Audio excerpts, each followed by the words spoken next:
男人提着一麻袋的自动步枪过安检，可安检员却疏忽转头接了个电话，恰好将他放了进去。好在空姐把急匆匆赶来的男人拦下，因为飞机刚刚已经过了登机时间。男人连忙发出祈求，他表示这架飞机对他而言非常重要。结果这一幕被边上的马特看到，作为航空公司的顶级 VIP 会员，他绅士地帮男人解围，让空姐行个方便放男人过去。殊不知正是他的这一热心举动，将导致飞机上的200名乘客陷入一场可怕危机。男人上飞机后向老大汇报了情况，接着淡定将包放进行李架等待行动。然而劫匪的行动还未开始，就被一个小女孩率先发现。她只是上完厕所想找张纸，却意外在地上发现了一个相当可怕的东西。女孩不安地走回座位，神色慌张的样子被同伴看到，于是她便摊开手掌，上面竟赫然躺着一枚子弹。这是个极其危险的信号，有子弹就意味着可能有枪支在飞机上。他们连忙喊来老师，将这一情况告诉了他。老师瞬间不淡定了，他表示这种情况必须立刻汇报机长，并且不能声张引起恐慌。老师起身找到空姐，表示有话要和她说，但奇怪的是老师只是说有点渴了，要了瓶饮料，就直接朝着头等舱走去。他将子弹交给这里的一个男人，向他汇报了情况。 One of our lot left around in the toilet and some girl found it. We bring it forward.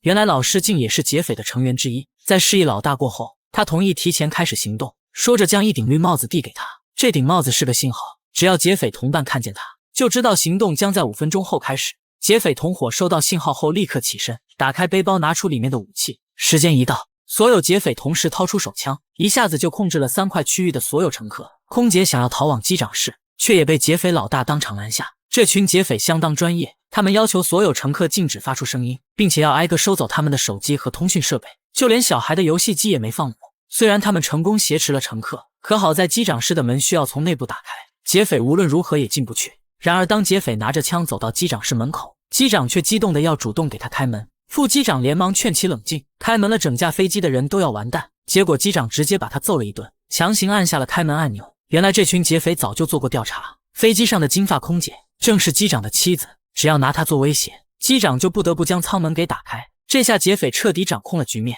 可他们绝对想象不到，这架飞机上还有着一名顶级谈判专家。所有人都不敢动的时候，马特却忽然站起了身，他主动来到劫匪老大面前，却只是为了上交刚才他们漏收的手机。老大都懵了，跑到枪口下竟然只是为了乖乖配合劫匪。马特立刻说出了自己的真实目的，原来他已经帮劫匪分析了局面，200名乘客中有些会安分守己，有些则有可能做出反抗，而他作为一名顶级谈判专家，可以用专业技巧帮助劫匪更好地控制人质。 I don't care about any of those people. I just want to get home to my family. 结果话音刚落，头等舱就有2名乘客对劫匪展开了偷袭，小黑被他们死死勒住脖子，用力砸手臂导致手枪掉落，还走火射出一发子弹，瞬间机舱乱作一团。结果好巧不巧，掉落的手枪到了马特脚边，他直接将其捡起，对准了劫匪老大的脑袋，可下一秒就反转枪身，将其交给了对方。看样子这小子是真心实意想要帮助劫匪，一番操作成功获得了劫匪的信任。而他给劫匪出的第一个点子，就是将机长撤出驾驶舱，因为现在的飞机都是自动驾驶，机长只负责起飞和降落，如果一直留他在驾驶位上，很有可能会偷偷做什么手脚。于是老大立刻听从他的意见，将机长给抓到了头等舱。殊不知这其实才是马特的真正目的，因为在飞机的头等舱显示屏上有着一款海盗小游戏，只要邀请其他座位的人一起游玩，他们就可以在游戏中实现顺畅交流。而马特做的第一件事就是向机长发出了游戏邀请。而在机长的口中，马特得到了一条极其重要的信息，那就是劫匪手中的手枪可能是假的。头等舱的一名退伍老兵也这么认为，因为刚才乘客在和劫匪搏斗时，子弹不小心走火射了一把，结果飞机上不仅没有一个乘客受伤，甚至一点痕迹都没有留下，并且飞机内外压力也没出现任何变化，这足以说明手枪里可能装的是空包弹。这种子弹只会发出声音而没有实质性伤害，这样他们只要联合众人反抗，就可以利用人数优势制服5名劫匪。小胖想将这个消息传达出去，却被顶级谈判专家马特阻止。越是这种情况，他们越要谨慎。马特提议先让客舱的人寻找下子弹留下的弹头，如果没找到再行动也不迟。说着，小胖按下按钮，叫来劫匪，表示自己肚子不舒服，想要去厕所呕吐。结果劫匪二话不说就答应了下来。小胖正内心暗喜 Flush the toilet, keep the door open, and if he's bullshitting, he's got himself another problem. 可恶的劫匪要亲眼看他的呕吐，小胖无奈只好进入厕所，硬生生抠自己的喉咙，将今天的午饭全部吐了出来。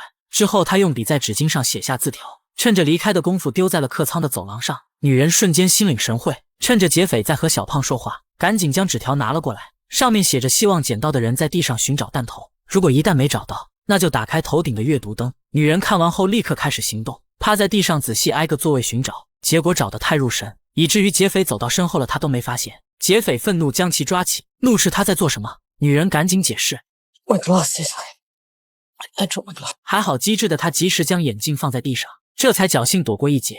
马特回头看去，女人在回到座位后直接打开了阅读灯，这也就意味着整个客舱里真的没有留下一枚弹头。众人开始商量何时发起反抗，可马特却依旧觉得这样风险太大。此时空少听见他们的对话，便悄悄靠近，告诉他们在飞机起飞不久时，有一名小女孩捡到过劫匪的子弹。这下可太好了，要知道真子弹和空包弹的样子是有区别的。老兵画出2种子弹的样子，图 A 圆头的是真子弹，图 B 尖头的是空包弹。只要将图片交给女孩辨认，他们就能100%确定出劫匪使用的是哪种，行动也就能万无一失。于是空姐向劫匪提议，希望能给飞机的众人分发午餐，毕竟接下来还有5个小时的行程，饥饿可能会让一部分乘客变得暴躁。劫匪思考一番，同意让空姐给每人发1瓶水，稳定他们的情绪。就这样，众人的行动开始。在发到马特的时候，空姐接过他手中的纸条，然后一直到发到女孩面前时，再偷偷将纸张交给她。空少告诉女孩，如果她判断子弹是图 A， 那就什么都不要做，但一旦确认是图 B， 那就一定要打开阅读灯，将这个信息传递出来。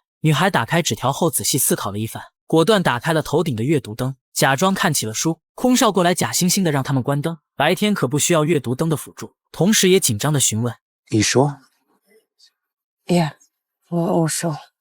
这下马特终于可以确定劫匪使用的就是空包弹，于是他立刻开始行动。马特悄悄俯下身子，隐藏身形朝着后客舱靠近。这里的老头是劫匪里年纪最大的，也是最容易制服的。他示意空少离开，然后拿起铁餐盘，直接一个偷袭，将老头砸得昏头转向。老头拿起咖啡壶，砸碎之后当作武器反击，却不料后排的乘客赶来支援，两人一顿联手，成功将其打倒。可等老头再次起身，竟拿起了手枪，而马特却丝毫不慌。You know they're blanks. Go on then. Pull the fucking trigger. 在识破劫匪的诡计后，乘客们群起而攻之，分分钟就制服了5名劫匪。可见此情形，一名人质却非常慌张。他快速起身走进卫生间，将头发绑起来后，从包里拿出了一把手枪，然后径直地走向头等舱，直接一枪崩了机长的脑袋，然后迅速进入驾驶舱，并反锁了舱门。原来女人是幕后老大安排的杀手，为的就是在劫匪任务失败时拿着真枪出来收拾残局。劫匪都懵了，杀手的出现意味着他们已经被幕后老大抛弃，现在和人质们成了一条船上的人。女人驾驶着飞机不知要往什么方向飞去，众人必须立刻阻止她疯狂的行为。他们翻开女人的背包，在里面发现不少购物小票，这说明女人的身份是一名家庭主妇。谈判专家马特决定利用谈判技巧让她回头是岸。他通过门口的电话呼叫驾驶舱，希望他能好好听自己分析一番。可他什么都还没说，女人就直接扯断电话线，彻底断绝了沟通的可能。与此同时的地面，一个男人看着手机屏幕开心的大笑，上面的航空公司股票正在大幅度下跌。原来光头就是这次的幕后黑手，他的目的是为了利用挟持飞机事件做空航空公司的股票，从而赚到巨额的财富。而他也并不想真的毁掉飞机，只要赚到一定数额就让女人收手。可没想到身后的同伴忽然靠近，直接一枪解决了他。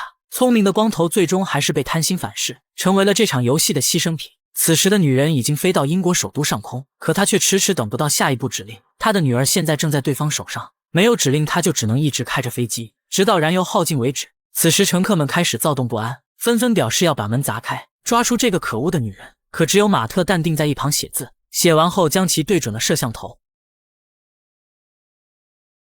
艾洛迪正是他女儿的名字，这是一个母亲最为柔软的软肋，瞬间让他动摇。马特继续写字，告诉女人在场的所有人同样有家人，希望她做事一定要三思。果然没过一会，女人实在顶不住心理压力，拨打电话给了马特。她对于杀死机长的事情也非常抱歉，这是她平生第一次杀人，可是女儿在坏人手上，她不得不这么做。女人摊牌了原来的计划，收到短信后她就会收手，可一旦没有收到，那她将会把飞机撞向首都大楼。马特慌了，他立刻改变谈判策略，郑重地告诉女人一个残酷的真相。按照幕后老大的作风，无论女人是否让飞机坠毁，他的女儿最终都不可能留下活口。而如果他能够改变主意让飞机顺利降落，将可以拯救飞机上其他200个人的家庭，并且他也能活下来。活着才有希望将坏人抓住绳之以法。一番说辞让女人感到深深触动，她很明白马特说的一点错也没有，于是同意将他放进了驾驶舱，辅助自己将飞机降落。两人立刻联系航空总部，汇报了飞机的基本情况。在总部的指挥下，飞机在燃油耗尽的最后时刻，成功抵达了跑道上空。一顿紧急迫降后，飞机顺利地刹停在了地面。消防员第一时间赶到现场，